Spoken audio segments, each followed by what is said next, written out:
The show you're about to hear is a member of the Plains Talkers Podcast Network. To find out more, go to plainstalkerspodcast.com. Plenty of decks don't get to draw 3 cards for 1 mana. Well, I mean, all the good ones do. Stop coming into our podcast and sowing discontent. That's what he's here for. Motherfucker untaps and plays back to basics and wastelands all 7 of my fucking lands. But everything in Delver does what a magic card does, if that makes sense. Hi, I'm Jake. And I'm Matt. And we are Cantrip Cartel.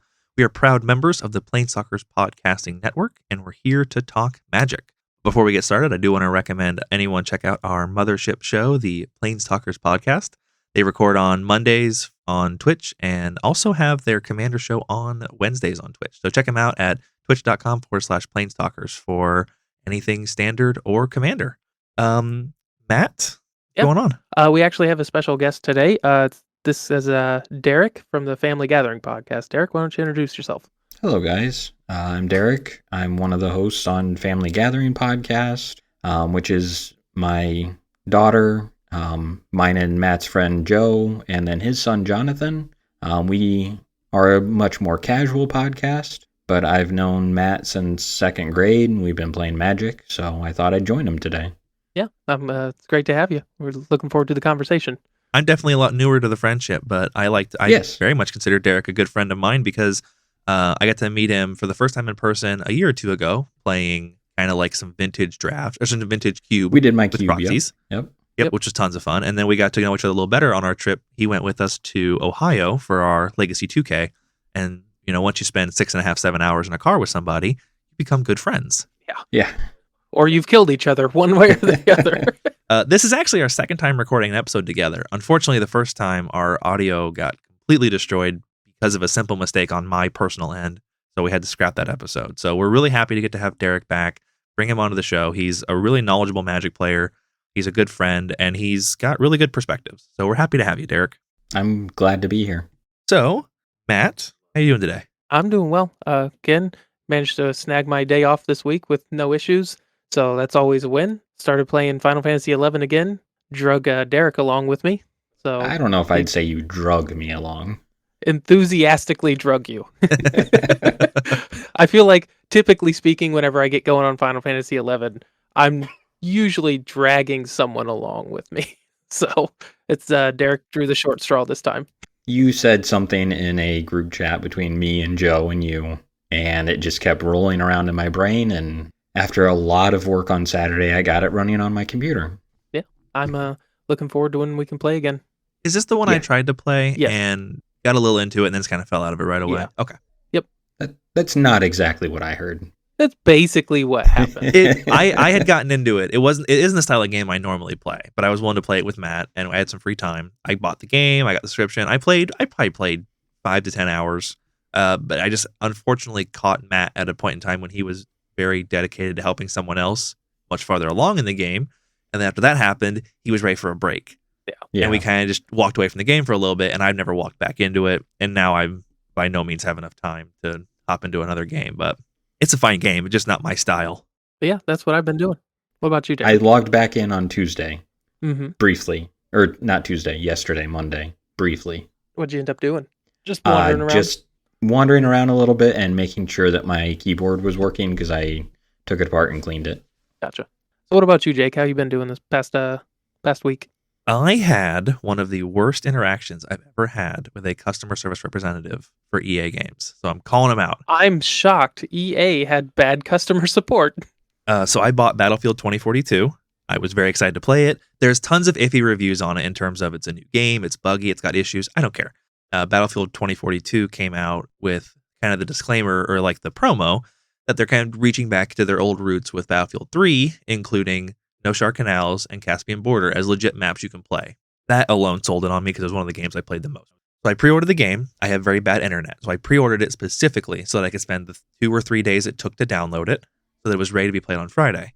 I get up early on Monday to finish the download before work. It has to do less like 2 gigs and updates. I get home, I go to log on, and you have to link your Origin and your Steam account because I bought it through Steam. Sure, whatever. I have an Origin account. I'm doing that. And my Origin account has apparently been hacked Uh-oh. because my Steam account that was already linked to it was clearly Asian. It was full of Asian characters. That's not mine, obviously. So I go online, I go into my account settings, and I unlink it so that I can link my new one. It turns out that was the worst thing I could have done, I guess. So I unlink it. I try to log on. I said, nope, it's already been linked to this. You can't do it. So that's okay. I will talk to customer service and we'll get it solved. I talked to a person about it. We're working back and forth. And in the process, he lets me know that I have some kind of a flag on my account for Apex. So presumably someone has hacked into my account, logged in onto my Apex and cheated and got caught cheating and got suspended. Personally, I don't really care. I haven't played Apex in 6 months to a year. Yeah. Battlefield 2042 came out today. So I'm like, I don't really care about that. If you want to file an incident report on that, that's fine. But I want to work on getting this resolved. So he issues that thing to try and get my account unbanned. And then he says, yeah, we can't unlink, since your account's been linked to a different Steam account, it can never be linked again. And I was like, that seems a little ridiculous. Right. Yeah. And I said, well, so what are our options here? And he said, and what he told me was, once they get back with you on your Apex thing, then they can work on this. And this was at Friday at 6 o'clock. And I was like, or how about you find someone that can work on this today? Because I'm pretty sure that they're not linked until eternity. I doubt someone hacking into my account has permanently ruined this account for Steam. Right. And he basically he does the thing where they start copy and pasting what their little wiki how says. And I'm like, I don't need copy and paste. I need help. Just promote me to the next guy. I'll wait for the next group. Promote me up. And after 3 and 4 back and forths of this, he just ends the chat. He just says, cool. Have a good day. Thank you. Goodbye. Because I'm getting to the point where I'm really upset. Because I paid $60 for this game. I worked multiple days to get downloaded. And you're telling me I cannot play it without linking Steam. And we can't work on this until I get, in 3 to 6 days, a notification from the band department on getting my Apex thing fixed. Right. Because you started something I didn't really care about. That's pretty ridiculous. So what ended up happening is I made a new Origin, which isn't that big of a deal. But the solution while I'm talking to a customer representative is to give you the runaround and then bail. Yeah, bail. And then I'll make a new account because I want to play this game today. Yep. So for the first time ever, I actually filled out one of those end surveys and I gave him a very poor review. Now that was how, obviously it couldn't have started worse. But towards the end of the story, I was able to link up with some friends of mine that I used to play Battlefield 3 with on PlayStation 3, in high school. I was able to hop into my old PlayStation Network account, remember my password. Was that randomly hacked and or linked to another account? Oddly enough, it hadn't been hacked. Yeah, thanks. I guess PSN has better security than Origin. They don't. Well, I got lucky. Yeah. You're just lucky. But I was able to, the guys that I used to play with still had the same screen names and were still active. I was able to send them some messages, and it turns out Battlefield 2042 even has crossplay. So we, that night, got hooked up into the same lobby, and we were playing Battlefield again like it was 2010. Nice. It was one of the coolest things ever. Fun fact, That's awesome. We spent half an hour learning this. Battlefield 2042 does not support team chat. There's no way to talk to each other playing Battlefield. That's ridiculous. So obviously that's a feature that's coming later. It seems like there's a lot of things about Battlefield that's being rushed. It wasn't ready. It's already been delayed 2 or 3 times. It's fine. It'll get fixed. If you're looking to pick up Battlefield 2042, wait. Need some things fixed. But it was a huge hit of nostalgia to get to play some old Battlefield 3 maps, to get to play with my buddies again. Even though the night started terribly, it ended great, and that's how my week has been. Had you told me that entire customer service story and left out all the game names and what brand it was, I'd been like, that was EA, wasn't it? Yeah, you could have called it. It's just like my guess would have been. Go ahead, Derek. My guess would have been EA or Oculus/Facebook. Yeah. Oh wow, I've never had problems with Oculus, luckily. But yeah, that was I'd come home from Friday after a long day of work. I've been waiting to play Battlefield 2042 for months, especially for the week leading up to it, where I've been watching the days. And it was like a 2.5-3 hour process to get to finally play my video game. It's like getting your account set up for Final Fantasy 11. And almost. It was pretty close. If I had done it by myself, it would have taken that long for sure. Correct. All right. Is there anything else we want to cover before we get started in our magic this week? No, I think I'm ready to go. Derek, you good to go? Yeah, I'm good. All right. So we had, without a doubt, the biggest legacy event of the year this weekend. It's a mainstay. It's a staple. It's every year everyone looks forward to Eternal Weekend, one of the biggest things we can do. Now, last year it was in online only because of COVID. This year, a lot of those regulations haven't eased up enough for large-scale events, at least in many companies' eyes. And so we did Eternal Weekend online again. Yep. And we're really excited to talk about, we've got 3 days of Legacy where more games were played than probably the last 6 months combined, at least in terms of high stake games for for real money. So Yeah, I mean, each one of these tournaments is at minimum, after looking at the numbers, like 5 times the size of a challenge. exactly, and they're playing, and the price pool they're playing for is essentially an object worth between $10,000 and $20,000, and of course the ultimate bragging rights. So I will pass it over to Matt. Matt, how's Legacy looking? Normally, we have one tournament to discuss. Obviously, we have 3. We had a tournament on Friday, Saturday, and Sunday. They were set up in order to accommodate the 3 major regions for like time zones, so that everybody in Asia, Europe, and the US gets a chance to enter into one of these 3 tournaments. Well, they can enter into any one. Yeah, they can enter, but the way the starting times of the tournament is structured so that they're at reasonable times for each of these. So, like, if you wanted to play in all 3 in the US, you're going to be playing at really weird hours of the night for 2 of them. But you could. But you could, absolutely. So, like, we're Eastern Standard Time. I think the Friday one started around 5 p.m.-ish on a Friday. The Saturday one started at, like, 2 a.m. or 3 a.m. on Saturday. And then the Sunday event started at 10 a.m. Yeah. Or maybe something noon. like that. So, obviously the Sunday one is kind of geared towards the United States market, where it's Sunday in the morning to get started. But if you wanted, you can totally log in with your event token on Saturday at 2 in the morning and play. Yeah, and I imagine a lot of the real grinders probably did so. Most of your big names will play in all 3. Yeah. So as far as the Saturday one goes, just a heads up when we get into this, when we're talking about these numbers, we only get the top 16 as opposed to the top 32 that we normally get in a challenge. So keep that in mind when we're discussing some of these numbers.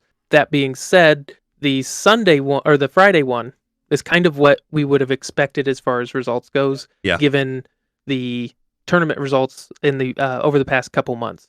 We've got Is It Delver in first and second, Green White Depths coming in third, 8cast, which I've rapidly become a huge fan of. It's crazy. That deck kind of sprung up out of nowhere. I want to say like 2 months ago, a month ago, and is now top 8ing Eternal Weekend. Yeah, so I made some notes of that 8cast deck. I really love it too. It's super cool. One of my favorite things about it is I just finished building Modern Affinity, and I have a lot of these cards. I probably have 80 or 90% of 8cast already. So I think I'd need to pick up Chalice of the Voids. Some 8cast decks were running Lion's Eye Diamond and the Echo of Aeons, the Time Twister.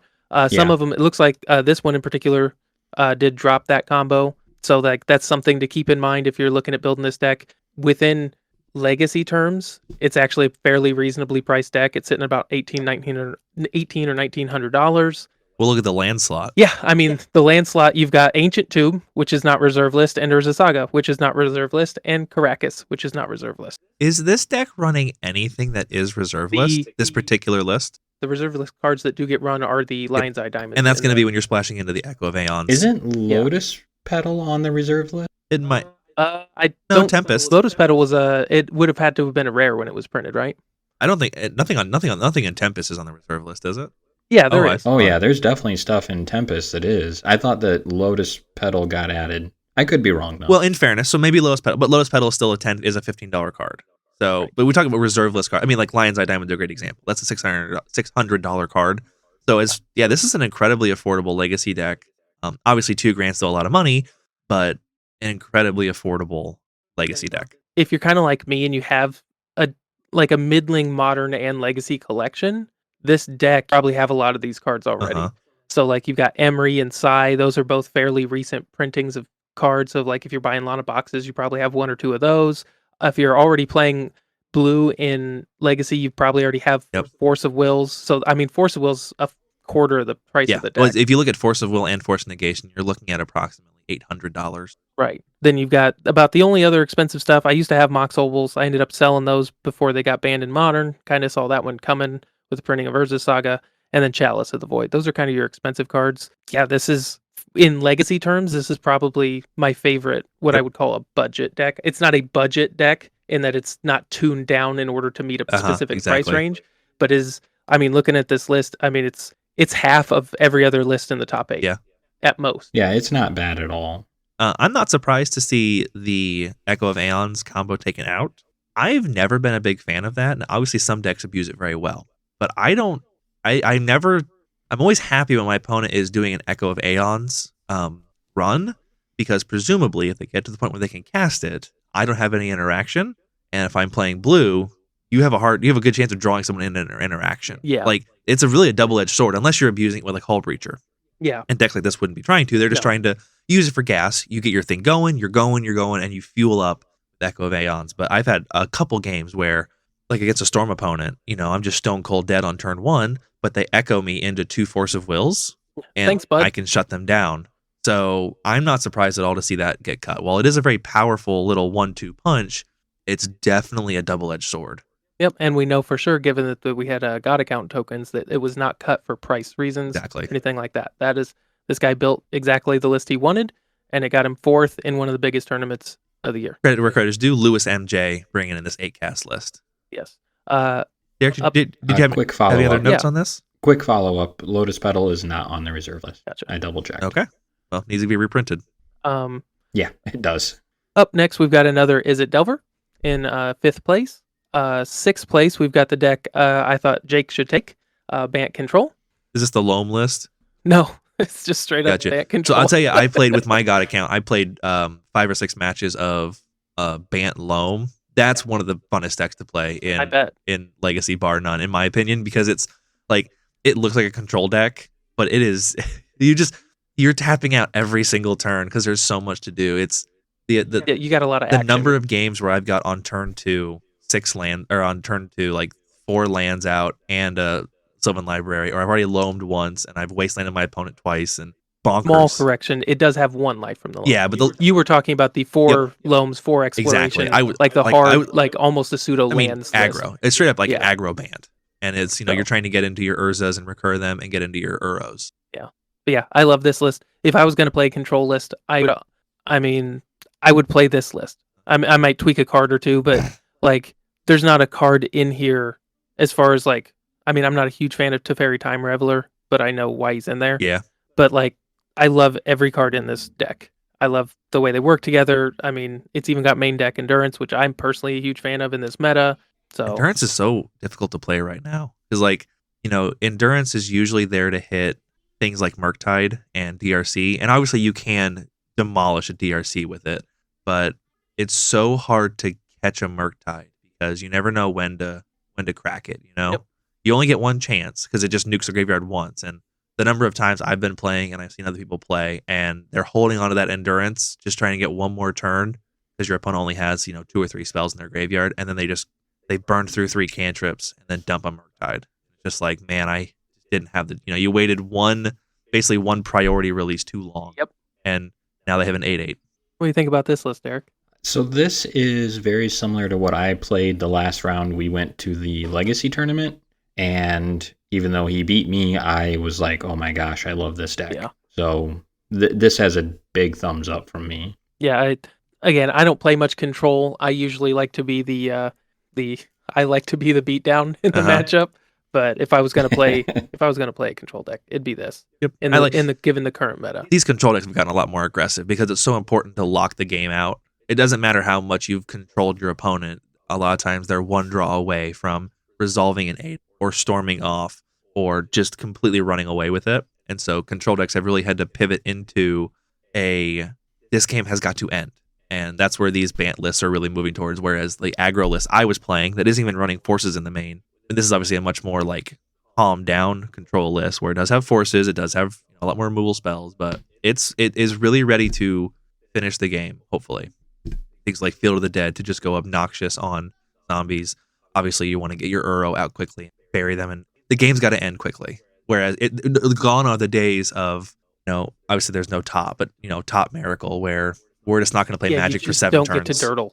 Like, you need to disrupt your opponent and finish the game as quickly as possible. Exactly. One interaction to go back to what you said, Jake, about Endurance, and you kind of have to time it just right.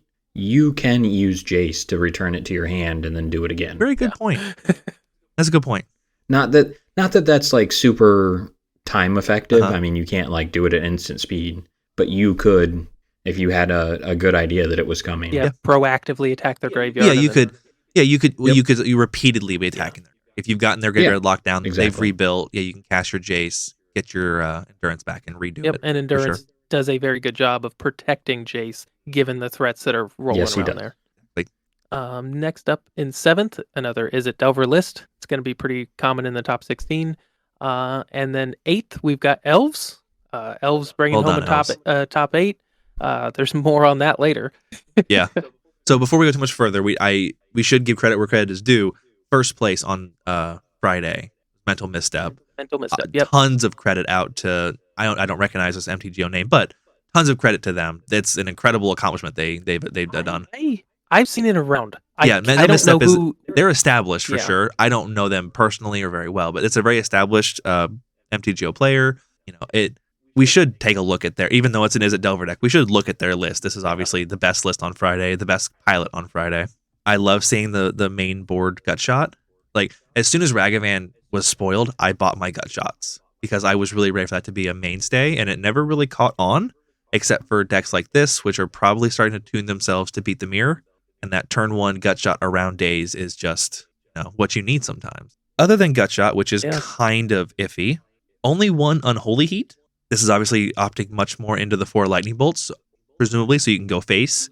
I've always kind of been surprised to see decks cutting all their bolts for Unholy Heats. Like, it is a better removal spell, but it usually doesn't kill Murktide. It can sometimes, but usually doesn't. And most of the threats you aren't worried about killing, like Lightning Bolt can kill most of the other ones that are in the air, and all of your stuff's in the air anyway. Yeah, I mean, you're basically going to have to save your Force Wheels for Murktides. Like, if you're talking about the mirror. But I'm just saying, like, you see decks cutting Lightning Bolts for Unholy Heats because they're more flexible, but your Lightning Bolts kill most of the things that matter because all your stuff flies except for Ragavan. And I don't think the extra damage is worth it in terms of Lightning Bolt can just go to face. And there's plenty of games that end with Bolt dead. 3 Delver of Secrets, obviously representing that Delver is still a thing. Yeah, I mean, it's still one of the best tempo cards ever made. It just now is the third. Not single-handedly. It used to be the best. Now it's the third best. Yeah, it used to be the best. Now it's been knocked down. That's a substantial number of Delvers. Usually you see 2. This is 3. Yeah, 2's typical.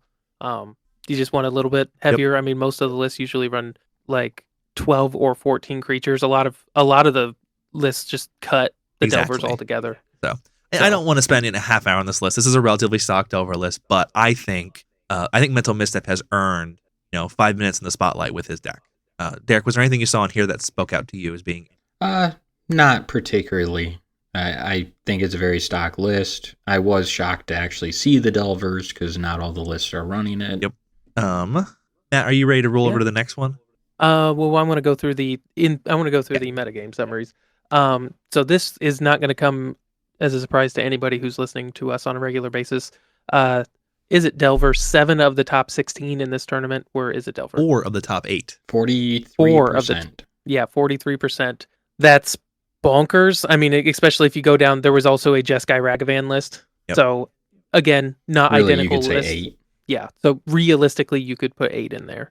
So half of the top 16 were Ragavan. Looking lists. at this, just a 2 seconds on this Ragavan list. This is just Jeskai Delver. This is not a Saga Still. This is not a Ragavan Urza Saga deck. This is just Blue Red Delver with Lightning Bolt or with and this one's not even running prismatic with prismatic ending and maybe some like meddling mages and whatnot. So most played cards: Force of Will, 75% of the top 16. Brainstorm, Ponder, Murktide, Ragavan, and then top creatures: Murktide, Ragavan, DRC, Delver Secrets, and then Elvish Reclaimer. Like we've been over. I mean, that sounds almost identical to almost every. This was last Sunday's challenge and this challenge before. Yeah. So, before we move on, I'll hit this on all these. I'm gonna reference Sam Dams on Twitter. Fenris Cloud posted these numbers. So on Friday in 2020, we had 581 players. Friday of 2021, 353. So approximately 230 less players. Yep, and this is what I was talking about in our. I don't remember if it was last episode or the one before that, where that announcement is good for the people who were going to go to the tournament one way or the other.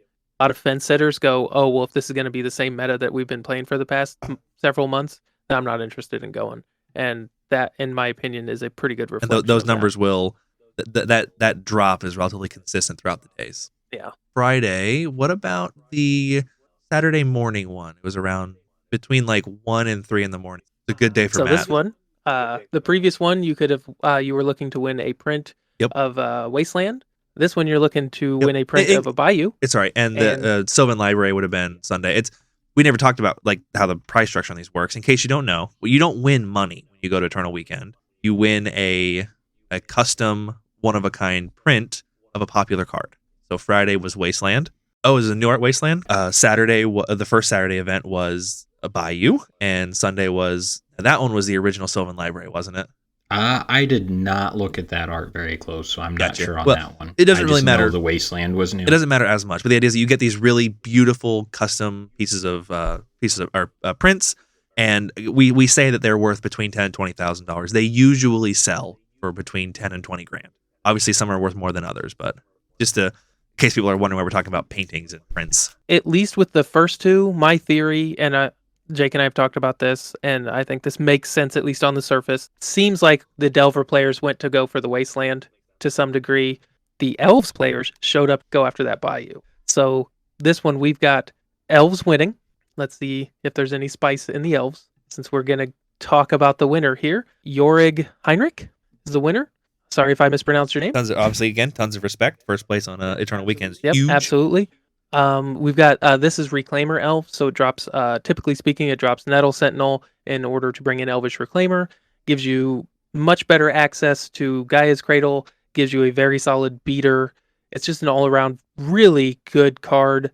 Does weaken your explosiveness a little bit, in my opinion. You don't get the random just like perfect hand. I win with Nettle Sentinel, Heritage Druid, glimpse, that kind of thing. It makes those less frequent. Less common. It seems to me like it always makes Elves more toolboxy, whereas they typically speaking run a couple utility lands. The Nettle as well. Sentinel lists are a lot more aggressive and geared towards comboing right away. The Elvish Reclaimer lists are a lot more willing to win maybe a turn or two later, but just be that more flexible to answer whatever comes up. The Reclaimer really, it is a very good card. It sees more play in more than just Elves. A lot of green, white depths lists run it, stuff like that. It's got that a little bit of inevitability is what it really gives Elves, in my opinion, where you play one, especially if it's already a 3/4, so it's kind of bolt proof. You play it, and then you just have to, if you can untap with it and get that Cradle out, a good Elves player is going to win the game. Yeah. Right. Now, it takes some setup because not only do you sacrifice a land, but then the Cradle comes into play tapped, so you have to be careful when you do it. You can't just, get it and then pass the turn and it's just going to eat a Wasteland.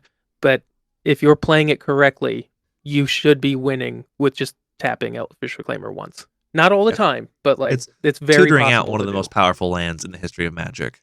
Yeah. Oftentimes win games. And then again, it does give you access. This guy and most Reclaimers list I've been seeing run Bajuka Bog in the main. Primarily, I would imagine, is just a way to tag all the graveyard. Not necessarily like, yes, it's going to have utility against Dredge or Reanimator and stuff like that, but it's going to be probably too slow for those decks. In my opinion, that is there for dealing with stuff like Murktide and whatnot, where I'm going to proactively deal with your graveyard. I'm not going to commit too many resources to it, like a ley line or something like that. I'm just going to bring in a land. I've got black in the main board anyways with Grist. It's not the end of the world for me to just tag your graveyard. Yeah. So, and then this one in particular has a Wasteland in the side. And a Graveyards crop have just rotation. become so crucial to any deck that's trying to win. Like, Except Elves. Like you could probably count the number of decks And Death and Tax. and Death and Taxes. Yeah, Death and Taxes. Like you could probably carry count on one hand the number of decks that are between tier 1 and 2 in Legacy that do not abuse their graveyard actively. Yeah, I mean, For you sure. could probably go as far to say that don't even Yeah. use it. Like Elves, almost every card in Elves could just be exiled when you cast it, and it pretty wouldn't much affect wouldn't I matter. was thinking I'm saying even decks that you think of that run like maybe Snapcaster Mage, not even that, because like Snapcaster Mage can utilize its graveyard, but these loam decks, these DRC decks, Murktide decks, these Uro decks that are, I'm ignoring things like Storm, things like Reanimator that are just aggressively abuse their graveyard. So just again, having the ability to go get a Bajuka Bog on command and be backbreaking. You're basically sideboarding. You're doing pre-sideboarding, and that is going to steal games. Next up, we've got 4-color Zenith. This is a it's Yorion Meat Pie. list. Yes, this has got all kinds of stuff. This is the Meat Pie. This is the deck that I joked with Julian about how I didn't think was very good and won second place on Eternal Weekend. I can't imagine playing this deck, man. I have thought about this in my day-to-day life, my day-to-day job, these types of decks. So Yorion with just this huge Green Sun Zenith tutor package, all these great green creatures. The idea being that you play what you get. You're always drawing good cards, and like I want to have a plan. This one does run more cantrips than some of the others we've seen. And yeah, it has a lot of cantrips. A lot of the ones that pop up, because when you've got an 80 card deck, and if it's just going to be good stuff, there's going to be a lot of room for good stuff. I like the addition of the cantrips. What's the addition? We're picking up 2 preordained, but so here I will argue against that a little bit. Where you're talking about how we're running a lot of cantrips, we're running 2 more cantrips than is normal for a cantrip deck in an 80 card. Well, I'm deck. not saying we're running them against a cantrip deck. I'm saying a lot of these value decks don't run a lot of cantrips, typically speaking. This particular list is. Some of these lists only run like brainstorms. Some of them I've seen. Like they bounce back and forth. This guy committed to we're going to run 10 cantrips so we can see some of these cards more often. And I personally think that's the way to go. Gotcha. I mean, I agree. I would really say he's running 14 because he's got 4 abundant growth. Yeah. That's true. Yeah. That is a cantrip without card selection, but it's still a cantrip. But cantrip is just drawing. It's not the selection. I would disagree with that. You're talking about cantrip, ponder, preordain, and brainstorm are all looking at up to 3 separate cards before you do. Yeah, but I'm just saying what like cantrip actually is. Yeah. I see what you mean. Yeah. So by definition, abundant harvest definitely is a cantrip. I would say that I guess what I consider a cantrip. Yeah, it barely qualifies, but I see what you're getting at. That's very correct. Stop coming onto our podcast and sowing discontent. That's what he's here for. Yeah, I think that's literally what you told me to do. Yeah, I was going to say, take more time to shit all over Jake, Derek. Yeah. Our last guest did. We need another guest to tell me how bad I am at my decisions. So, he told me how bad freaking Back to Basics can be, and it's not in a great spot right now. I was playing my little aggro Bant pile, and I want to say it was like I went first, and at the end of like turn 3, I had tapped out, but I had like 7 lands in play. I'd loamed twice, and I had like something else on the field. Motherfucker untaps and plays Back to Basics and wastelands all 7 of my fucking lands. And I hopped in the chat and I was like, that's a pretty good 3 mana 7 wasteland you got there. One-sided Armageddon. Concede. Oh, that's funny. I'm sorry. Shit. Continue. Yeah, I got. We had tons of fun. I'd love. Me and that guy were talking a bunch, but to circle back to the 4-color Zenith, again, this meat pie style deck that Julian likes to call it. It just the idea every card you draw is a good card. And it is. These cards are great. Not what I want to play. I like playing a deck with a plan. My decks are obviously blue soup decks, but I'm looking for. I get to pick what I want. I get to be very greedy. And like, I need a Force of Will. I need a Swords of Plowshares. I need a threat. And I can start cantering through to find it. You're playing elves. You have a very clear plan. You're planning on winning on turn 2. Derek with D&T, you go into most of your games with a pretty solid plan in terms of slowing the game down, having your tutors to be able to go get whatever you need. Like, would you agree that you kind of play your games with a really solid plan? Yes. So I'm gonna jump in here though a little bit. I'm looking at this list like more and more. And I get what you mean by it doesn't feel like it has a plan, but I really think these cards all just like go together.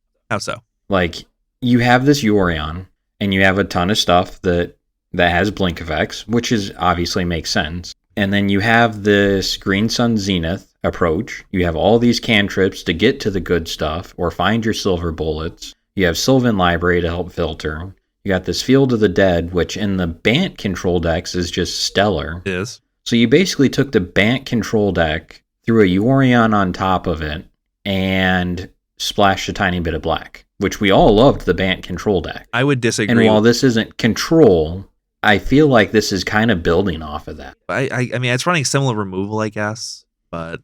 It's got the prismatic endings, it's got the swords, it's got the force. Yep. I mean, if you were to look at it, you added 20 cards, but a lot of those cards would have went in the Bant control deck if they were running Yorion. This deck is so full of one-ups. You never know what you're going to get. Green Sun Zenith is you're going to see 1 or 2 a game, maybe, with an 80-card deck. Yep. Some of these have ETBs, but not a ton of them. Like Endurance has an ETB that's very situational. Ice Fang is obviously one of your best ETBs, but like Dryad, Birds, Leovold, nothing. Ramamat, nothing. Night of Autumn is pretty awesome. That's a pretty good one to get a flicker. Night, you got Endurance, Uro, which while it isn't... Uro's the worst card to flicker ever. But you can. You really Primeval Titan. Yeah, let's agree. Let's everybody sit down and agree that if you've got your prime time and you're then tapping 5 for your Yorion, you probably don't need to flicker prime time. No, you probably don't. I really think this deck is very similar to the Bant Control deck. Maybe. I mean, I don't see it, but it wouldn't be the first time I was wrong today. The biggest thing I'm gonna screenshot it and then like overlay it and send it to you. Okay. like the lists are very similar, but I think one of the fundamental differences outside of their game plan is there's a whole lot of cards that turn on your opponent's removal in this, and that's Yes. one of the things that typically speaking control lists don't do. Now, obviously, this list I don't is think not this going is to be control. playing- Yeah, it's not the beatdown in a matchup, but it's not. It's a mid range Yeah. deck. That's Yeah. what it is. I don't know how I was just feel trying about to these get decks. Jake to look at it a little different. Yeah, Like he likes the Bant Control deck, and I know he doesn't like this deck. So I was just trying to give him a different way to look It's at it. and Julian was the same way. Trying and flip my perspective isn't necessarily wrong, but it's just I have a hard time getting hung up on the what's the plan of any given hand. We compared this Play to cantrips. we compared this to a EDH deck because you're going to be playing a different game Yeah. possibly every single match, and that's fine. I like playing EDH. I don't play EDH for $10,000. I play a tune deck that is geared towards doing hopefully the same thing every time. Like legacy decks are boring AF compared to EDX because they do the same thing over and over and over, the most efficient way possible to win. And now I will cap all this with I'm wrong because again, credit Because you got second. Talisker cleaned up with this deck. So I'm clearly wrong. Now, I don't think I want to play this deck. I don't think I would enjoy playing this deck, but obviously the deck is incredibly, incredibly powerful. It was the second most powerful deck Saturday morning. Well, do you know why he got second place? Why did he get second place? He's got 2 Plague Engineers in the sideboard. Yep. He foresaw the elves. He sure as heck coming. didn't Yeah, find him. He though. was like, oh, this one is the Bayou one. I'm going to put Plague Engineers. And sure enough, the elf players showed up for this one. he didn't find him Yep. though in that last match. He was digging. No, he was. This is where the 80 cards Yep. backfired. Yeah, on him. so one time, yeah, he only got Yeah. hit one time with it. Oh yeah, I mean, to be perfectly honest, that if I was sitting across from this as elves, I'd just be grinning ear to ear. Dirtily decks that just don't want to kill you quickly are exactly where I Yep. want to be. I agree. I mean, yeah, you can this deck against if I was playing against this, it's going to try to 1-for-1 me at the start with Prismatic Ending and Swords to Plowshares, maybe counter a Glimpse or a Natural Order or something like that, and it's going to try to grind out some value with Ice Fang Coatls or Uros and stuff like that. But the problem is that gives me plenty of time to rebuild, and in games 1 and 2, I'm going to pick your hand apart with Thoughtseize, and then once we're clear, I'm just going to crush you. Once the way is clear, it does not surprise me at all that this guy got second to elves. This is what I'd be looking to play against. If it was elves with Reanimator second, I'd be like, holy shit. Yeah. Good job, guy. But that guy did very well. I personally, I could see why these would be fun. You'd have to be and obviously this guy is, a very good player to play this kind of thing. It's the same thing with toolbox decks in general. When you don't have when you're basically playing a reactive kind of deck that's just it's trying to pivot and you got to be playing off the top of your deck and it's just going to be one of 80 cards that's a one of, you have to be able to use what you have, know exactly what you're looking for. I mean, you could cast, and this is true for a lot of decks, you could cast one Ponder and shuffle instead of keeping them on top and just completely blow it. There's just, because you only have one Leovold. Exactly. If you shuffle him back in and you ended up needing him, you're in deep Your odds shit. of seeing him again are almost 0. Yeah. So They're approximately 1 in 60. Yeah, it kind of goes, and it makes sense, but it's one of those things when you compare it to an EDH deck, that's why EDH decks are built that way, is so you have a different game every time. Yep. And I personally, I'm not a huge fan of that in competitive formats. I want consistency. Yeah. To a very large degree. Yeah. Yeah. Anyways, moving on. now that we've done 20 minutes on 4-color Zenith, what came in third place?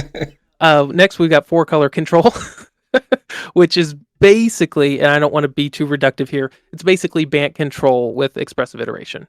It's very similar to the list that top 8'd in the previous tournament. It's got Expressive Iteration. It's got Pyroblast and Red Elemental Blast and Meltdown in the side.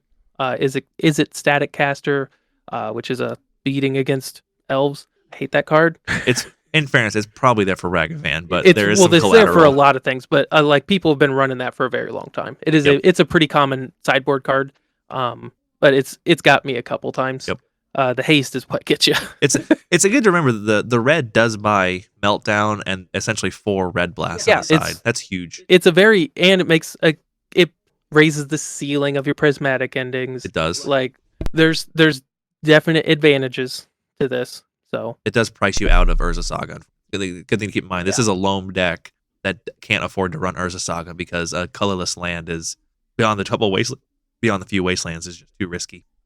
following up in fourth, we've got another elves list. Yes, we'll be seeing more of those. Another reclaimer list. Everything else looks pretty standard. It looks like Endurance is starting to kick Leyline of the Void out of its sideboard slot. There's also some Endurances running around in the main. Again, it's a great So card. flexible. We've talked about it before. It's so flexible. Having one in the main allows you to Green Sun Zenith it out, or in very extreme cases, Natural Order it out if you have to. I mean, again, your back's got to be up against the wall, but it is another. I mean, there's effectively 7 tutors for it in the deck. So, and on top of that, one of the nice things, although this one doesn't look like it runs it, having a 1 of Endurance when you're running Once Upon a Time is very good. Like that's one of the things I don't like about Once Upon a Time. And I've thought about swapping out Leyline for Endurance, but I'm just kind of still hooked on Leyline at the moment. Is so many of your sideboard cards are non-creatures. You almost have to take your Once Upon a Times out in games 2 and 3, because the last thing you want to do is be like, oh, look at my top 5. There's that Thoughtseize I need down on the bottom. Endurance helps with that a little bit. It gives you creature-based sideboard slots. Right. Well, you don't typically brick a lot, but you just don't want to lose your sideboard. Yeah, stuff. you don't want to lose the cards you sideboarded in. Yeah, so you bring in like Assassin's Trophy and Thoughtseize, and all those things it does make sideboarding a lot easier, though, because you're like, well, I'm going to take out my Once Upon a Time, so I'm going to bring in my Thoughtseizes. From what I understand, also if you have 3 Once Upon a Times, it allows you to lower your land count by 1. That makes statistically. That's if you want to get into the weeds with elves. I believe Julian and I can't remember who else were talking about that on their previous episode. Up in 5th, we've got Mono Green Cloud Post. Elvish Reclaimer, you're going to see even more of that. Having the Reclaimer in there gives you the option to get you throw in like a 1 of Dark Depths, like this list has. They've got a couple Thespian stages in Vesuvius because they want those to copy the Cloud Posts anyways. But having the Reclaimers, you put in a Dark Depths in there, so you can, if you just get lucky, you could just combo off and just get an easy win. So you got Reclaimer, Crop Rotation, and Prime Time.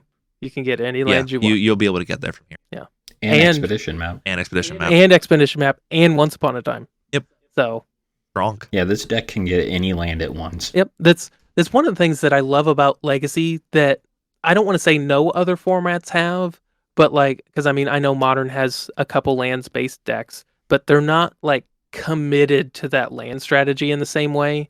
Like Scapeshift is, and Primetime, they kind of are, but just not in that kind of like grindy kind of way. Like, I mean, obviously lands is explicitly that, but you've got lands, you've got these like 4-color control decks or 3-color control decks that are going hard in on it. You got Cloud Posts, you've got like, I just love the fact that lands as a card type matter a ton in Legacy. Like, it's not just something like if you were to compare it to Standard, where you're going to hit your land drop every turn, it's going to tap for mana, and that's basically it. Yep. With few exceptions. Even in Modern. Yeah. Again, there's a couple decks. Yeah, I would say almost every format. Yeah. Again, Modern has a couple decks in it, but it's those decks do that thing, and then almost every other deck, their lands come into play, they tap for mana, and that's all they do. And you almost never even interact with them. Yeah, exactly. I don't know if I've told this story on the podcast before, but that's how I got into Legacy, where I watched like a couple Delver players play each other, and they were like 15 turns in, and there was 1 land on the board. Yep. I was like, I have to play this format. That's kind of what got me into it. Is I was talking to a different friend who was getting into Legacy, and I was like, you know what? I want to play Wasteland and Rishadan Port. Yep. We have a whole format for you, Derek. Yeah. Wastelands are everywhere, and Rashadan Port's in one of the best decks. And it's the one I play. Yeah, it would have been hilarious if you're like, I'm going to play Delver. I just want to get ported. I want to see a port on the battlefield. But I want, as long as one of us two. I want to see it out. I don't necessarily have to play it. Yeah. Following up there, we've got Elves in 6th. This is not a Reclaimer list. This is very similar to what I would run. I'm like incredibly similar to what I would run. It doesn't splash white for Archon or anything like that. Very, very kind of straight down the list. Even the sideboards. Are you secretly Fluffy 21? No, I wish. I had to work all weekend. There was zero opportunity for me to play in this. No, that's what I was going to say. Snuff Out's about the only card in here that doesn't see play in one type of list or another. And I can see it. I mean, I personally don't think I'd run it, but I could see it. Just free interaction's great. A lot of times your life total doesn't matter. That one's, again, pretty standard. Next up, we've got my second favorite deck now, 8-cast. This one is running Lion's Eye Diamond and Echo of Aeons. Other than that, the list looks within reason, about the same. It is $1,000 more. That's what we were talking about, and that's with 2 ley lines. Yeah. So, what, you don't think it's the Echo of Aeons really increasing the price? I mean, what I meant by that is, imagine if you had to run 4. So, every 2 adds $1,000 to the price of the deck. Yeah, it's just ridiculous. So, that's your buried entry. I mean, so you look at these decks, and even if you look at this deck that costs $1,800 or the previous one, in my mind, you look at something that costs $2,000, but you can still work your way towards it slowly. You can still take your $50 a week budget or $100 or maybe $80 a month budget and buy a playset here, buy a Force of Will there. But you get to that, I'm saving up, I got $80 a month to spend, and I go to, okay, in 6 months. It takes you a while to get to a Lion's Eye Diamond. In 6 months, I can buy my first Lion's Eye Diamond. And obviously, so the numbers are obviously the same. It doesn't matter when you're spending, $80 on these couple cards or saving up the $400 for this card. But to me, as someone who is bad with money, it's a lot harder to not spend any money on Magic for 6 months so I can afford to buy that one Lion's Eye Diamond versus, hey, it's the second Saturday of the month. I get to buy my Urza's Baubles, my Pithing Needle, and my Lotus Petals. And the funny thing is, well, shit, and a little off topic, but kind of on topic, but you go 6 months saving your money to buy a Lion's Eye Diamond. By 6 months, it might have went up another $150. Yeah, you need to buy those first. And obviously there's a 0 chance that they get reprinted, whereas in theory, Force of Will could be in a secret layer next week. That's a hard mental barrier to get past. Whereas, I bought into a modern deck and I'm expanding it to a Reanimator deck. But I bought that deck in $100 chunks where I would buy a third of the deck for $100, and then a month later I throw $100 at it and buy another third of the deck. And it feels good to be like, oh, I got 10 cards ordered, I got 5 cards ordered, I got 20 cards ordered. I don't know if I could maintain my enthusiasm for a deck if I was like, well, in March I can buy a card. Yep, it's hard. Rounding out the top 8, we've got Blue Red Delver. We would be remiss if we didn't have mentioned the Blue Red Delver deck in the top 8. Again, pretty standard list. This one's got 2 Delver secrets as opposed to 3, and the winner of the previous tournament. Again, 2 is it's normally either 0 or 2. 2 got shot. No Unholy Heat. I didn't get first. I'm not want to look at his stupid Izzet Delver list. Yeah. I'm opposed to giving Izzet Delver any more screen time than it needs. Now, if you win with Izzet Delver, you get some screen time. So that's the top 8. Moving on to the metagame summary. Wait. Oh, Death and Taxes in 9th. Death and Taxes in 9th. You almost. No, sorry, Derek. You didn't. What get do you top want to 8. bet? One of the Lands players didn't flub his winning in like I did and kick that filthy Death and Taxes player out. Do you mean elf players? You said elf lands. Players. I was reading lands underneath that. One of the elf Someone players. didn't punt their winning. Yeah, somebody didn't punt like I did. 3 times in a game, wasn't it? Yeah, that was bad. I was so tired by the end of that tournament. Well, Derek, you're the resident D&T guy, and it's absolutely fair. Let's talk about D&T. What do you see on this list that jumps out at you? So it's a Eorion build. So it's not what I'm familiar with, but what I've looked at, because I am looking at building towards this. This looks pretty common. I like it. Actually, Curse of Silence in the sideboard isn't something I've seen, but I've thought is good. Yep, I saw that. And that was a really good card. Even in the blind, Curse of Silence is a really good card. I think. Yeah. Yep, I agree. Yeah, and it's I one like of those, the list. The nice thing is becomes better the more solidified the metagame is. So like if you sit down and somebody turn one's a volcanic island currently, Yeah. you're probably know what you're thinking naming. one of a couple decks. And I mean, you name the most common thing. I mean, obviously in the sideboard, you bring it in when you know what you're playing against, but Yeah, again, obviously you know what you're playing by then. But even if you had it in the main deck, which it's not a main deck card, but like just discussing this card, the more solid that metagame becomes, and the more something like Blue-Red Delver takes over and starts to become a larger and larger thing, and you just be like, You yeah, could I'm almost just mainboard it. correct. yeah, almost. What about this? What about this pack? This Stoneforge Mystic package? Yeah, it is interesting. No swords, a Jite, a Maul, a Batterskull, and a Cauldron. Most of them haven't been running swords. I'm not sure. They actually just added a Maul, which I'm fine with. I think the Maul is great. I don't know if Maul's better than Sophie though. That first strike's pretty nice, and that flying. I think the biggest thing is And I it guess comes on. attaches. It as soon as it comes in. attaches. It's Yes. online as soon as you pay 2 mana with your Stoneforge, you get it out. It's good It's to borderline go. a combat trick. Yeah. Yeah, it's kind of like Batterskull and Cauldron. They either attach or make a creature, and it can very much be a combat. On top crit. of that, it makes your Batterskull a Cauldron. This yeah, this list has a lot less one-ofs than I'm used to seeing D&T list, and I'm guessing that's just Yorion. But it's just because it's Yorion. But I would have kind of thought Yorion would just expand the number of silver bullets you run, not just the number of each individual. From a lot of the lists I've looked at, it just instead of running 1 or 2, you're running 4. Yeah, it's just straight up 4 ofs. Like Sanctum Prelate's the only one of in this list, other than a Giver of Runes, which is just Mother of Runes 5 and 6. Yeah. So, Yeah, so really, I mean, you're still playing 6.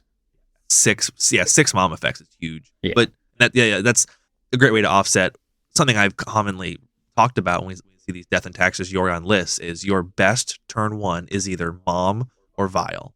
And bumping to 80 cards reduces that by so much unless you put Giver of Runes. Obviously Giver's worse than Mom, but it's similar It's still effect. something. And you get you're increasing those chances of going turn 1 Mom, turn 2 Thalia, or turn 2 Stoneforge and being able to protect it to slam your threat if you need to play quickly. Obviously, if you're playing slow, that's not as important. But the curve is very important, and being able to protect it is very important. Bumping up to 80 cards, just reduces the number of times that happens unless you can find some functional reprints and increase your card count. Anything else in here? 3 Council Judgment in the side. That's a lot, isn't it? I guess it's a Yorion list, but I usually play 2 in my normal one, so makes sense. Yep. I guess that's fair. That's fair. I thought Council Judgment was going the way of the Dodo, and now to see 3 of them in a side, even an 80 card deck. Because what's Council Judgment there for? Like, I mean, it used to be there for True Name Nemesis. What's it there for now? Kill Murktide.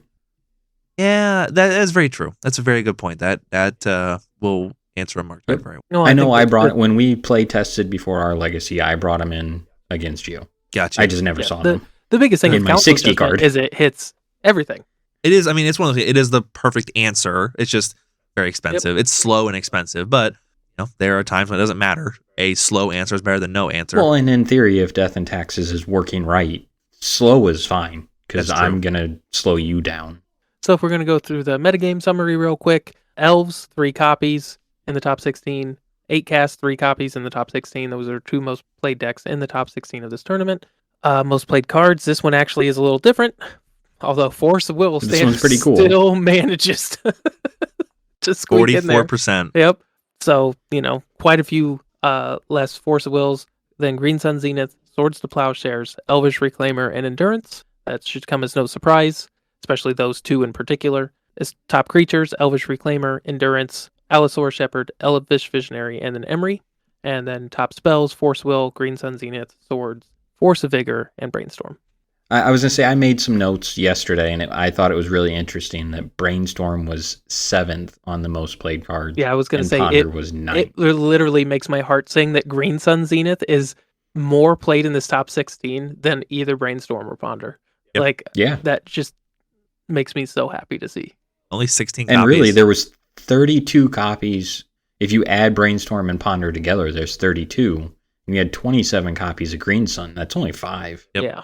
Now, I would argue, I'll bet if we expanded this beyond 16, if we went into the top 64, I will bet that Brainstorm becomes, number 3 again. Yeah.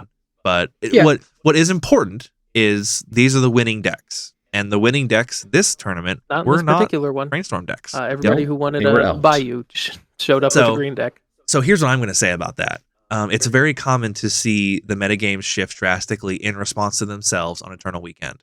So you look at Friday, Delver comes and just bends everyone over a barrel. Yep. And so I'm 100% betting that we come up to Saturday, everyone saw that and went counter program Delver. And, obviously Delver's still a very strong deck, but I think people showed up more. I think a lot of people showed up to copy and were like, I'm going to play Delver. It's the best deck because it won yesterday. And then the other half of people were like, fuck you, Delver. Right. Sideboard slot, Hopefully, sideboard slot, sideboard slot. The funny slot. thing is, they should have been doing that in the first They should tournament have. anyways, if they'd been paying attention. Yep. But the flip They side should is have. when you're playing on these Eternal Weekends, I mean, as we've discussed, the Sunday challenge is getting anywhere between 64 and maybe 80 or 90 people maybe. tops. Like, you triple that or quadruple that or quintuple that. Like, there's a lot of people who aren't playing on the regular coming to these tournaments. They may or may not be super tuned in to what the current metagame is like. Yep. Speaking of numbers, so before we move on to Sunday, Saturday last year, 447. Saturday this year, 319. So that's about 130 less. Yep, that's another big jump down. The total inverse of the Green Sun Ponder. I feel really great about that. And then I'm like, oh yeah, far fewer people are actually playing Legacy. Can't imagine why. What about Sunday? Sunday. So this one was going for a Sylvan Library print. This one, And I checked, it is new art. is it cool? Oh, I was just wrong This all the one way around. actually looks like a little bit better of a meta. I think if most tournaments looked like this, you wouldn't really hear any complaining. So it's kind of evened out a little bit. Is it Delver did win? Bad Luck Bandit is the winner. I'll go through his deck list. Cool Yep. name. We've got Delver of Secrets. Yep, two Delvers, copies. two Gut Shots. This looks like a pretty standard list. Yep. This was very similar to what we've been looking. We've got Doomsday. That's its first appearance in the top 8 over this weekend. I was kind of surprised we didn't see more Doomsday. In my opinion, it's one of the best decks. It's one of the hardest to pilot, but it's one of the best. I guarantee more Doomsdays were played. Oh, for sure. It is such a difficult deck to play. And in fairness, a relatively expensive deck online. So I think a lot of people didn't get to do much more than a week's worth of prep. Yeah. And a week's worth of prep is not enough to play Doomsday, in my opinion. Not at a high level. No, not at all. That's probably why you're not seeing as much Doomsday as it's a very complicated deck. It's very difficult to play. I'm not going to pretend that Delver is brain dead because it's not. It's hard. But I think Delver is easier to play than Doomsday. And so a lot of people could easily come in, pick up a Delver deck, play 3 or 4 leagues, and have the ability to beat most people with I think Delver. the biggest thing with me, the difference would be like if you sit down with Delver, you're playing a game of Magic. You may be playing it at a high level, and you may be using powerful cards, and your opponent has powerful cards.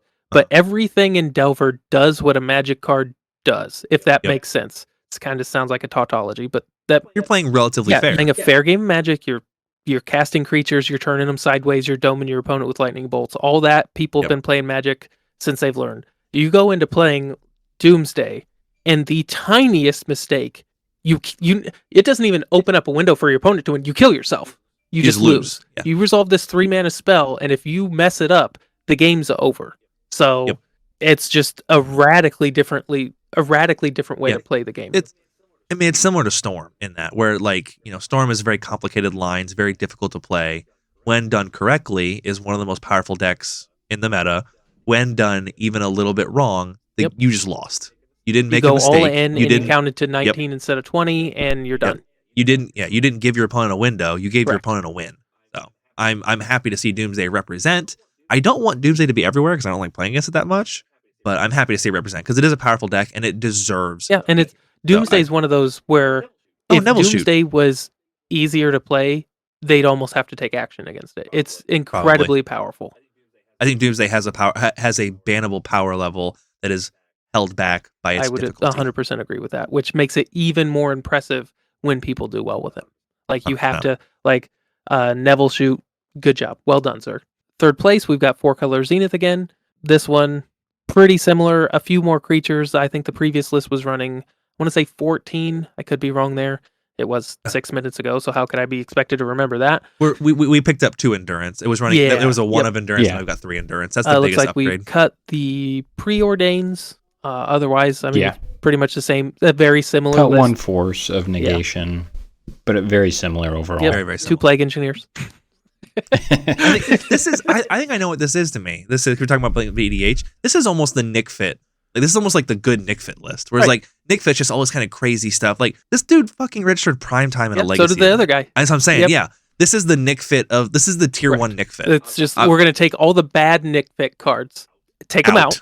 We're gonna try to accomplish something similar, a very similar feeling game plan. Yeah. Although, there's some differences, obviously, and I know you know that. And I'm not a one bit insulting anyone that plays this 4-color Zenith list, but that's what it strikes me as is this kind of amalgamation of just good stuff that you may or may not be willing to cast because they're hard to cast or expensive, but you don't care because you're going to get there. That's very Nick Fit-ish. Yeah. This is just a good Nick Fit. Good Nick Fit. In 4th, we've got Death and Taxes. So Derek, take it over. There's spice in this one. Yeah. There is. Overall, a very similar list, but this one is running a Cathar Commando, which I'm sitting here thinking, and that's a damn good one, it card. has flash, but 2, it can destroy an artifact or an enchantment for 1. I mean, that just seems solid. I will let you know. Searchable. I have seen this a couple times in D&T lists over the past couple weeks, looking through metagame analysis. This is not a brand new spice for D&T. It is relatively new, but this is it's newish for me because I hadn't seen this. Yeah, and then again, I haven't seen it in a list. I haven't looked at a Death and Taxes list in about 2 weeks for Legacy. I've been looking Modern actually, but it has 2 Timeless Dragon, and I fucking love that card. Yeah, we talked about that a couple weeks ago. You talked that with Julian. How much I love Timeless Dragon and how I'm glad to see it finding a good home. You should have been around when you could, when you're plane cycling, got a Astral Slide trigger. Oh, so fun. Oh, you're going to go to move into combat, huh? I'm going to plane cycle my Eternal Dragon, blink your only creature that can attack, so it's time. I'm going to time walk you, get a land, and then recast my And then in Eternal the sideboard, you have 2 Mind Break traps. That's a fairly common card for elves to run. I haven't seen too many Death and Taxes people running it. Yeah. It's odd. That's basically I Storm have not isn't seen it? it either. It's odd that, Storm's usually a pretty good matchup for you guys, isn't it? You can lock down Storm pretty well. Yeah. But I mean, it helps. When you're playing an 80 card deck, adding 2 cards in to help It helps. does have a reasonable game against something. A lot of times, if I'm thinking about this correctly, it can get Doomsday sometimes. Yep. Because don't they have to cantrip, cantrip? Didn't get this Doomsday, but it can also then they're left with 5 cards. What I would say is the only way this is going to get Doomsday is because you're going to catch them all. Any respectable Doomsday player that isn't playing against D&T is going to throw Cavern of Souls in their pile and make. I mean, Force of Will doesn't often do enough during Resolve Doomsday because they just get Cavern of Souls. It's uncounterable. Yeah, but Mindbreak Trap doesn't counter the spell. It exiles any number of target spells. Yeah. Oh, I totally forgot.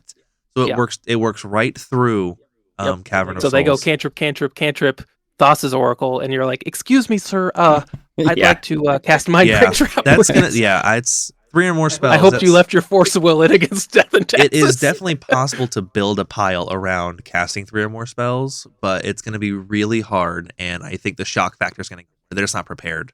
That you're just not planning on seeing it's like Mana Tithe, basically. Yeah, it's Mana Tithe. Well, I mean that's 90% of what this is. I mean that's why you run something like this. It's not because in and of itself the card deserves a slot. It's almost because the card doesn't deserve a slot. It works a little bit better. Yeah. I don't think that would ever become a mainstay in something like Death and Taxes. Unless no, I don't think so. Storm top 8's the next 3 challenges in a row. Unless it just becomes point where there's something just totally degenerate going on. Now, I didn't look at this for the last one. I'll pull it up. 2 Field of Ruin on top of the 4 Wasteland, the 4 Port. Is that something you've seen in these? That was in the Yorion list. In the Yorion list, yeah. Is that common? Yeah. Yep. Yeah.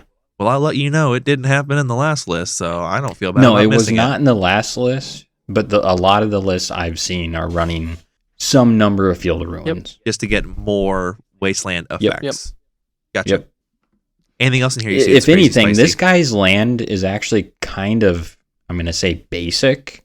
He's running a lot more planes than most of the other Yorion Death and Taxes run. To be perfectly honest, I'm not sure why he doesn't have Urza's Saga in the deck. Yeah, exactly. If this was a paper tournament, I could understand it, but considering what it was, I'm shocked he doesn't have Urza's Saga. I don't know if I would run Yorion without it. That's to me, Urza's Saga is half the reason you run Yorion. Is there is there any way that or is there any reason to run 18 planes over 14 planes in 4 Urza Saga. Like, are you ever going to be that hard up to get a planes? No. You're running 14 it of does, them. in one respect, it does work against your game plan in that you want to be hitting your land drops more often than your opponent so you have the mana to tax them. Urza Yeah. Saga does go against that. I personally just think it's worth it. It's one of those I do- things where like there's a Yeah. small downside, but the upside of Saga is huge. Yeah. So Interesting. I mean, obviously, again, the caveat I always throw on these is I sit here and I talk shit at Akaleth about how he chose to build his deck and then almost won Eternal Weekend. Yeah. So yeah, Tons of none credit of this to should him. be construed as we That think we you know did better. something wrong or we think we know better. No. Yeah. it's just that's an odd thing To me, say. that's just kind of the odd thing. Yeah. Yeah. I don't want people to sit here and be like, that fucking Jake guy pretending he can tell this guy how to play Death and Taxes. Like, no, Akaleth definitely came in 5th place at Eternal Weekend. I didn't. But it does seem odd. Yeah. Fourth place. And as someone who plays Death and Taxes, the land base seems a little odd to me. But he did well, so he knows what I he's would doing. not be surprised if he just forgot to put him in. That Like that could wouldn't be. surprise if he's just That like could be. building his deck list. All right, planes. Up, cool. I'm at 80. Okay, 80 done. What am I forgetting? Yeah. Oh well, I'll get it. Submit.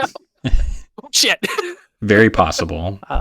Next up in 5th, we've got Jeskai Ragavan. This looks a lot closer to this is the Ragavan like Saga, basically Sagavan list that we've seen floating around Yeah. as well, as opposed to in the previous tournament where there was a Jeskai Ragavan list, where it's basically just the hard tempo list, but with like Swords, Plowshares, and Prismatic ending. This one's got Urza Saga. It's only running Ragavan and Murktide Regent as far as Modern Horizons creatures. It does have one true name Nemesis. It's even running a Teferi. So this is a very solid mid-rangey kind of deck, as opposed to something that's trying to really try to attack your opponent's life total. In 6th, we've got another 4-color Zenith list. Let's see if there's any cool stuff. This guy's main deck in the Plague Engineer, so screw you too, buddy. Well, again, he saw. He saw. It's last all in week's. context. Yeah. He saw Or the one not before last and was week's, like, but the I'm one taking before. Plague Engineer. Yeah, the night before they looked at the results from the Saturday challenge and was like, well, Elves is showing up to play, so I'm going to show up to beat Elves. And he actually upped his preordain. So he's running 12. He's running the full 12. full Brainstorm Ponder preordain. this dude's And- playing Cantrip Cartel. Yeah, this guy is Cantrip Man's Cartel. running a Plague Engineer in the side too. Curse G. Like that's some elves respect. Man, right he there. was out to get you. Seeds of Like, Innocence in the Plague side. Engineer is just, Plague Engineer obviously doesn't do as much against every deck, but that card is just absurdly broken and just deserves to be played in a lot of situations. If you can stabilize the board, it does shut off a lot of problems. It shuts off Ragavan permanently if you need it to. It's a great way to stop a dash Ragavan. It's a great way to stop Delvers from coming in and flipping. It's a great way to handle if you can empty their graveyard. It's a great way to keep their DRCs from sticking and getting value. The card is never stone cold dead. A 3-mana 2/2 with Death Touch, while sometimes worse, is almost always good. Plague Engineer to me is right up, not in power, but in terms of design mistakes, exactly in the same realm as something like Uro or Ragavan and stuff like that. Obviously, these all have different levels of power. The and only thing it doesn't do is applicability. generate card Right. advantage. I mean, it does in effect. It It does. doesn't directly produce cards. It doesn't but draw cards. And Uro and Ragavan draw cards. Yeah. Like one, it's in the wrong color, and 2, it doesn't draw cards. But in terms of getting more than you pay for, it's very similar to where this just does too much for what it pays for, what it costs. Except it, like I said, it can generate card advantage, quote unquote, but it will never net you cards in terms of putting cards in your hand or giving It's you not access even to play symmetrical. Not that would matter most of the time, but it's just the principle of the thing. Like, it should be symmetrical. Engineered Plague is all elves or all goblins. Yeah. This is elves your opponents control. It's just obnoxious design. I've gotten to play a Plague Engineer to kill my opponent Icefang Quaddles, but not mine. Right. It's so stupid. It definitely matters. It's just one of those things. 9 times out of 10, it doesn't make a difference, but it should be that way anyways. Yeah. So unsymmetrical stacks effects, I am just not a huge fan of. Just in general, they're just not nearly as interesting. Cards need to have drawbacks in order to make design. Yep. And deck building. The idea more that interesting. non-symmetrical stacks cards should cost a lot more. Right. If you want to have, I'm not opposed to Or have some non-symmetrical stack downsides. cards. Yeah. Well, here's what I'm getting at. So you look at something like Teferi. Teferi doesn't have a downside because it costs too little, and it isn't symmetrical. If Teferi costs 6, no one would complain about it. That's fine. Yep. The problem isn't that Plague Engineer only hits your opponent's creatures. The problem is that it does it at 3 mana. Yeah. So if you want to have Mhm. non-symmetrical effects like this, that's fine, Wizards. They just need to cost more than 2 or 3. And I think I was talking on like the Legacy Pit, whatever. And I made this thing that I am of the opinion that I don't think anything that is not symmetrical should ever cost less than like 4 mana. Generally speaking, If it's gonna be non-symmetrical in any capacity in terms of a negative effect, it's gotta be more than 4 mana or more. Anyway, 7th place. Yep, 7th, we've got 8 cast again. So if I'm thinking about this correctly, that puts an 8 cast in the top 8 of all 3 tournaments. Yes. This one does not have Lion's Eye Diamond or Echo of Aeon, so you might want to get those cards now, because I have a feeling this is going to kick off in popularity reasonably soon. With this, I mean, if it hasn't already, with this deck putting up, again, a top 8 performance in every And being single reserve event, list free. if you want some of these cards, or if you want this deck, it would not be a bad idea to spec on them. And about the only one that I can't. There's several that I don't really see going up because they see almost maximum play. Like Force of Will is not going to get more expensive because 8 cast is seeing play. It's already in 75% of decks. Chalice is one that's probably got a little bit of room, but it does see it is a fair. A lot of people have chalices. Yeah, but it's also Chalice is an all-time low amount of play, and so anyone that would have moved their chalices have already moved them. You know Chalice was up in price, has dropped because it's not seeing a lot of play. It's if almost it starts seeing more play, it's going to go up. Yeah, Chalice of the Void is a serious contender, I think, for a price hike. If we find a deck, these top 8 decks that are mainboarding Chalice, 4 copies of Chalice to boot, and especially if we see, God forbid, Prismatic Ending get banned. Like, we'll talk about this after this whole recap. Like, a ban's probably incoming. Ragavan's probably on the list. Murktide probably on the list. I wouldn't be shocked if Prismatic Ending gets a hit. That is a format warping card. Yeah, that warps the meta. I don't think it.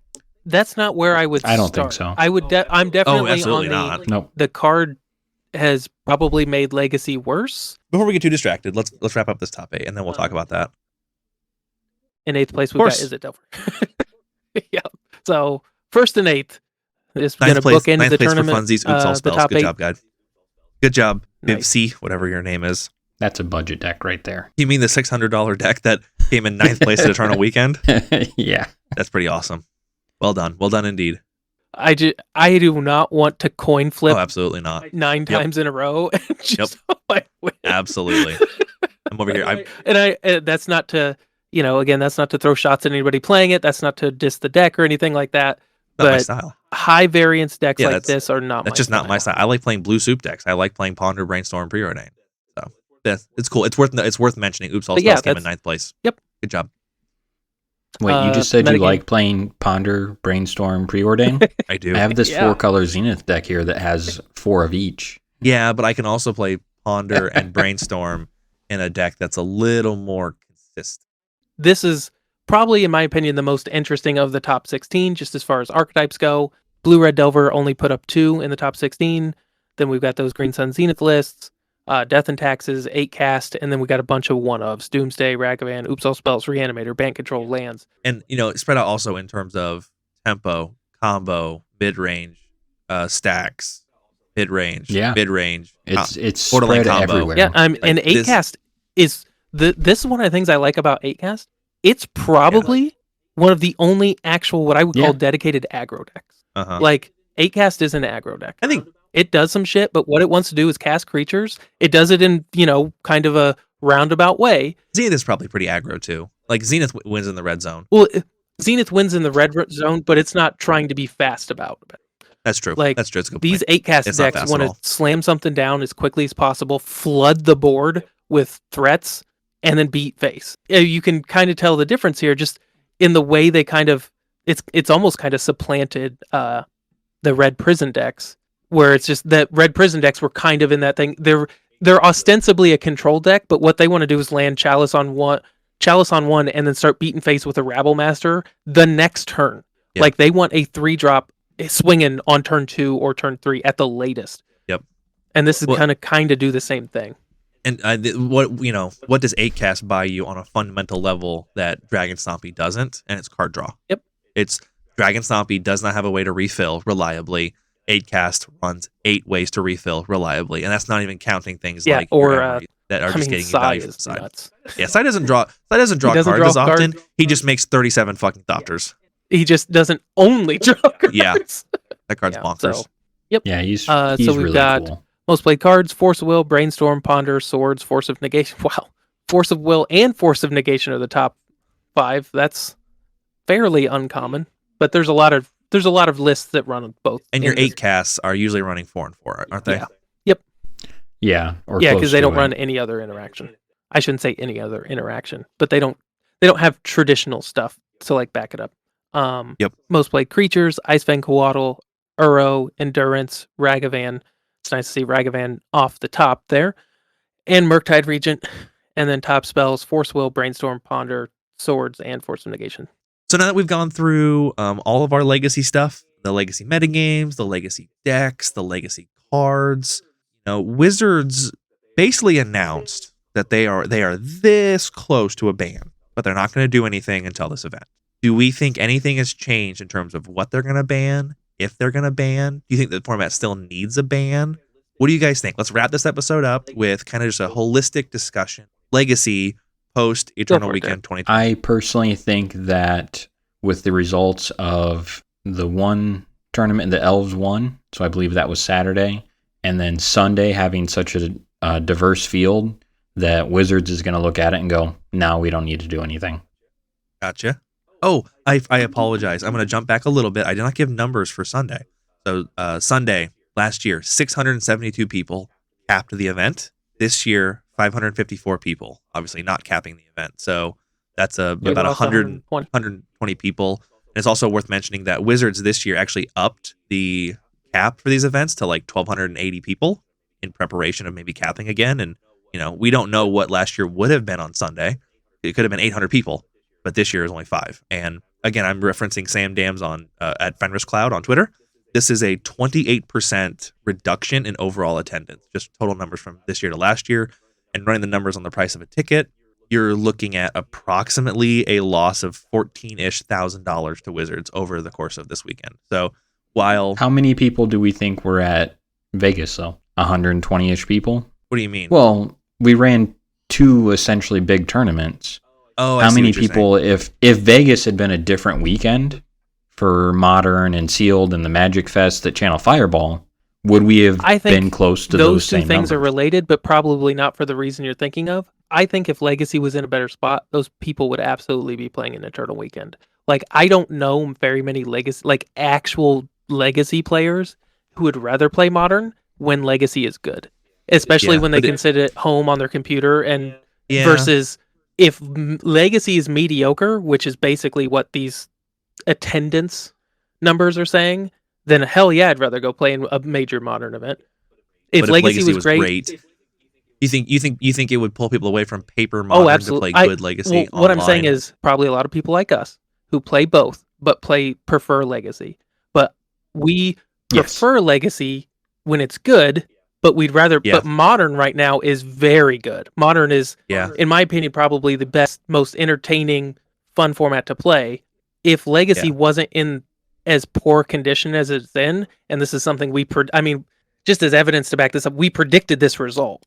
Like, it's just like, it was just one of those things where if I think Legacy was firing on all cylinders, you wouldn't have any problems. Wizards almost kind of underestimated how unpopular it was by upping the cap. So it's just like, once again, Wizards is kind of out of touch. To back up what you're talking about a little bit, I have probably played 3-1 on my God account, Modern to Legacy. Just so much more fun. So here's my only argument, because for the most part, I agree. If this was 2019, I 100% agree. But most of 2020, there was no paper Magic. Most of 2021, there was no paper Magic. Yeah. And I think just the appeal of being able to go and be with other people really got people and out that's there. one of the things we always want to keep in mind is there's looking at any particular thing, and we're talking about comparing two things.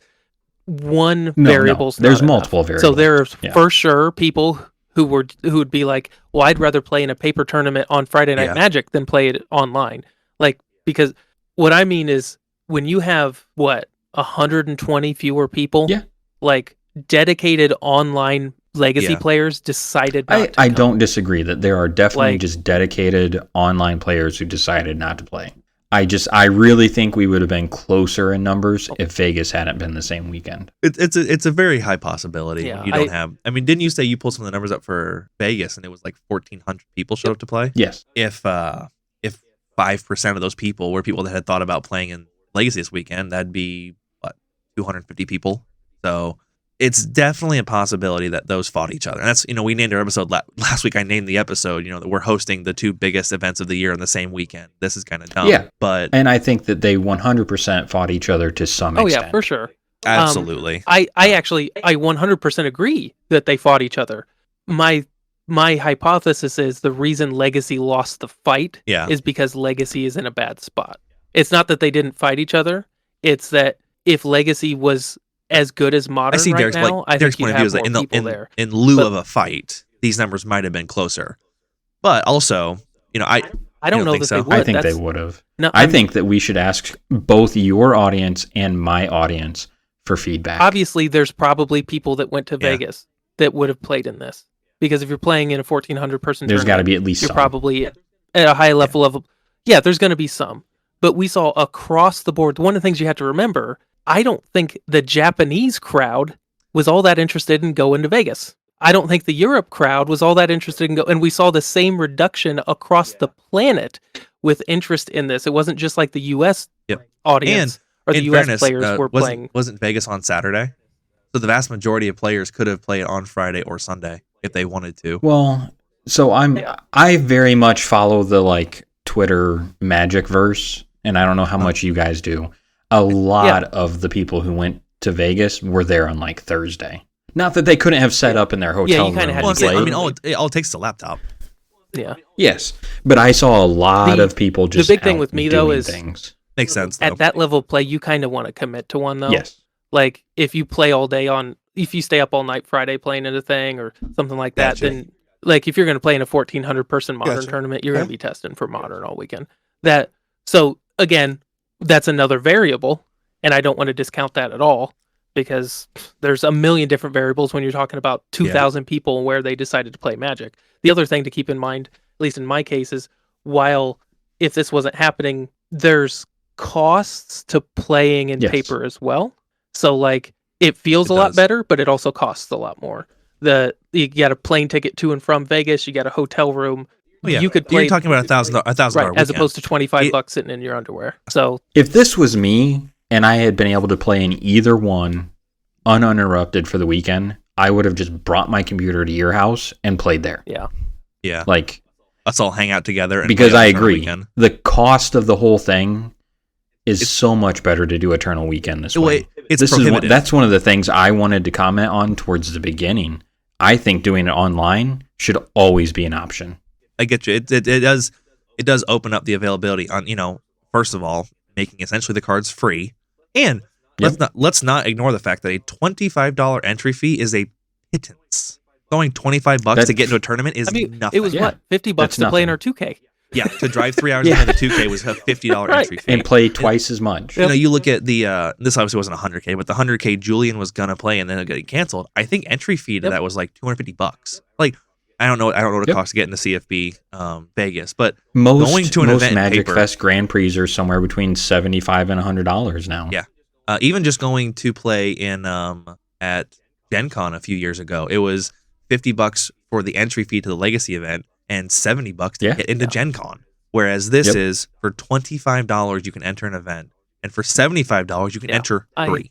That is the budget. Again, and on top of that, your deck is free also. That'd be like if you went to Grand Prix Vegas and you walked up and said, I want to play Blue Red Delver with 3 Ragavan and 2 Urza Saga, and they went, yeah, here you go. Here's your cards. That's the thing with me.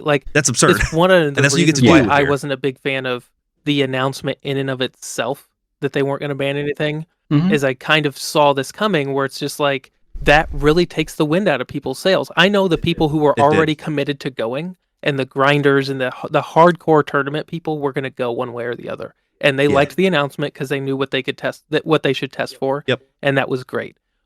The people on the fence just decided not to go. Yeah.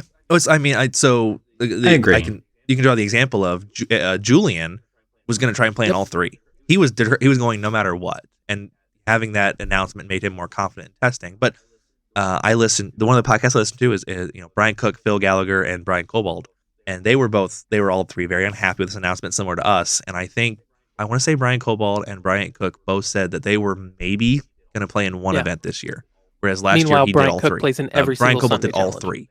Yes, and As they far as I were. know. In fairness, Brian Cook might have been busy, but I know that Brian Cobalt went from playing in all three, being hopped up on fucking Doritos and Monster, to I might play in one. And that's exactly what you said, where this announcement completely dissuaded him from wanting to be a part of this. And he's definitely, I don't know if you follow his life, he changed professions to be able to create more content. He got a job that had less hours so that he could do more content creation. That dude is essentially a dedicated grinder. Yeah, I'm not. In no way, shape, or form do I want to discount what you're talking about, Derek, because it's 100%. We even talked about this, how stupid that was. Where it's just like, guys, can we? Yeah, just on a fundamental, like, any year, it's a bad idea. Yeah. Well, to bring this back around to like, what does this mean for Legacy? Even if these metagames look relatively diverse, because they do, except for Friday, they look relatively diverse. Wizards lost a lot of money, and Wizards has been losing a lot of money on Saturdays, and I can't imagine this shows them anything other than people don't want to play this metagame. I think this is going to hammer home a ban of some kind, because what we needed to happen to not get a ban was get one event into the 700 or 800 people range and have some good looking metagames. The thing is, we had good looking metagames, but we had even an unbalanced metagame would have been enough. I think the biggest thing, it's the people, and it's what we've been saying is like, it's what makes this so difficult is these decks aren't putting up absurd results. Like outside of the first one, they look relatively fine on the numbers. They don't seem to have they're on the borderline of a bannable win rate, but not quite. Or maybe they are. Quite. Again, we don't have up-to-date numbers. We don't have like rolling data that we can look at. Yeah. But it's just the fact of the matter is people don't want to play in this metagame. And that, to me, is more important than anything else. I actually can pull up some win rates for you from grab those real quick. I'll just keep ranting. From Eternal Weekend. So, wow, I feel really bad. I screenshotted these, and I cannot give credit to the person who posted these on Twitter. I am super sorry.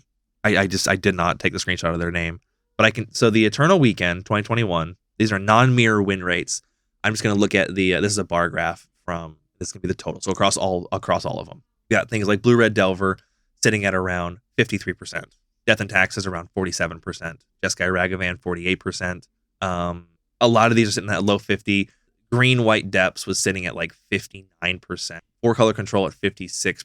Blues, the Green Sun Zenith decks at 56%. Those are the only ones that we could say maybe have a bannable win rate for the weekend. Those aren't even the decks running things we even really care about.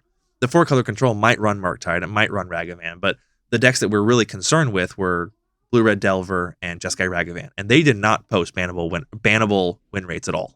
So, like, that definitely supports your claim that these decks unfortunately aren't putting up bannable win rates, and that's why they're not banned yet. And coming into this tournament, they once again did not post bannable win rates, but what they did for sure post was unfun. And that's it makes it so much more difficult to solve. Like when you go, Underworld Breach has split the metagame in half. When Hogak is 80% has an 80% win rate, like guys, in Modern, let's ban Hogak. What do you think, Derek? I get what you're saying. I do. I don't think that you're going to get quite the ban that you want, but I do think that they should ban something. I think they should just ban Ragavan. Like, I know I don't like Murktide Regent because it closes out games too quickly. I think Murktide Regent is more bannable than Ragavan. Even though Ragavan is an individually more powerful card, Murktide Regent ends games too quickly. But I'm not sure what they're going to take. Again, if they take anything, they might not. I don't know. We don't know. Something has to change. I think we can agree that something should change. Yeah. In my opinion, I would ban all three. Yeah. DRC, Ragavan, Murktide. None of them. I mean, you can point fingers at any given one, but like none of them are well-designed cards. They're all just powerful cards that are cranked up to 11.5. They're all just like how much text and stuff can we put on a card? Derek and I have both been playing for a long time, and this is the comparison I made when Ragavan was first spoiled.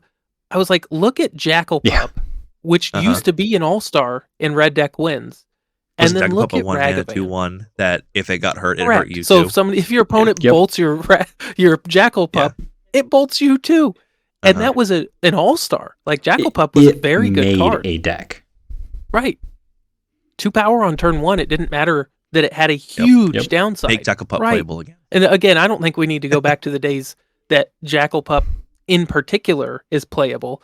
But I think Jackal Pup is a way more interesting card than Ragavan. Like, why can't Ragavan have some like you take 1 damage on your upkeep? Right. What's the downside? It's 1 red mana. You literally can't. You can't even, like, at least with Murktide, if they swords it, like, you're down a mana. It costs 2.